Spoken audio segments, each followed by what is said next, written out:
And now Storm Tracker weather with meteorologist Michael Autovino. Tracking another windy day today across the Gem State and also for the Teton Valley. Wind advisory is in effect for the Snake River Plain, also the upper Snake River Plain, Teton Valley, and also the Arco and the Mud Lake Desert. It begins today, continuing through 8 o'clock tonight.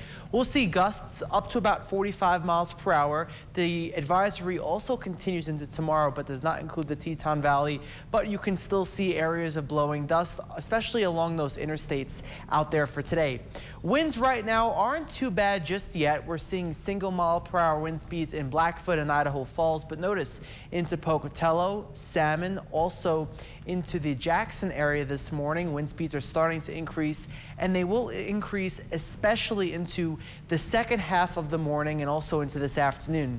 You will notice by about 10 o'clock, wind speeds increase to over 20 miles per hour, and then they really start to increase from 2 o'clock into the 5 o'clock hour, and that's when we'll start to see them decline into this evening. We'll get a break from the winds into the overnight, but tomorrow it'll be just another day of rather windy conditions, over 20 miles per hour into the Snake River Plain and even for parts of the western half of Wyoming tomorrow as well.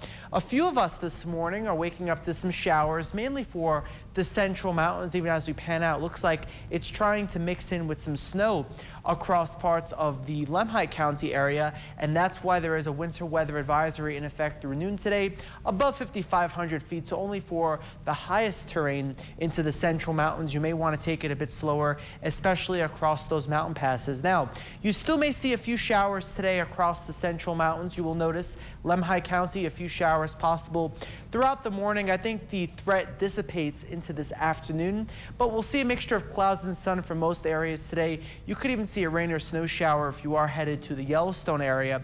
But for tomorrow, I think it will be a wetter day, especially for the central mountains. Notice you will start to see those showers pass through, even for the eastern Snake Highlands and the western half of Wyoming. A mixture of rain and snow. I think the rain threat is very minimal across the Snake River Plain for tomorrow. If you do see a shower, it will be very isolated, just plenty of clouds out there. Looking at those temperatures out there to start off our morning, we're waking up to the 30s and also into the 40s, 39 in Blackfoot, 41 in Idaho Falls, 44 in Rexburg. So when you're headed out the door this morning, you'll definitely need a jacket out there. And then by this afternoon, temperatures will be a bit warmer compared to yesterday. We'll be into the 60s, so a little bit more seasonal compared to those 70s and those few 80s we saw out there last week. So you'll need the sweatshirt into this afternoon as well. And then for tonight, we'll see lows drop into the 30s and also into the 40s, but we'll have some clouds out there building in for the overnight into tomorrow morning, and that will prevent temperatures from dropping too much for tonight. For your Southeast Idaho Chevy dealers 7-day forecast, expect the wind to continue for Tuesday and also into Wednesday. Highs for most of this week will be into the 50s and also into the 60s, with overnight lows also becoming much cooler.